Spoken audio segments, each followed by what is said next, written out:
બનાસકાંઠાના ધાનેરામાં જનાક્રોશ સભા, જેમાં ધારાસભ્ય માવજી દેસાઈએ સભામાં નિવેદન આપ્યું. સરકારને ગેરમાર્ગે દોરીને વિભાજન થયું છે. ધાનેરા કાંકરેજ દિયોદરને મુશ્કેલીમાં મૂક્યા. રાજકીય ષડયંત્રનો ભોગ બની સરકારને ભરમાવી છે.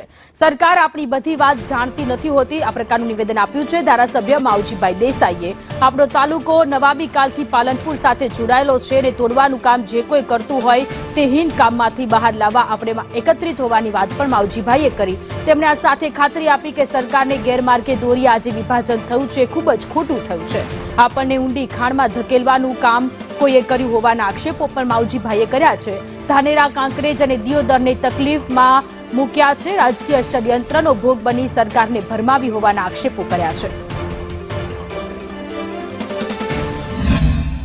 આપણો તાલુકો આપણે જાણીએ છીએ ત્યારથી, દેશ આઝાદ થયો ત્યારથી અને નવાબી શાસન વખતથી પાલનપુર સાથે જે જોડાયેલો હોય, જે આપણું કુટુંબ હોય, આપણો પરિવાર હોય, જે વર્ષોથી એકબીજા સંબંધો સાથે જોડાયેલો હોય, એને તોડી અને કોઈ અલગ કરવાનું, દુઃસાહસ કરવાનું જ્યારે કામ કરતો હોય, એ પ્રકારનું અહીન કામ આપણા ધાનેરા માટે જે પ્રકારે કરી અને થરાદને જે અવળી દિશામાં આપણે જોડવાનું કામ કર્યું છે.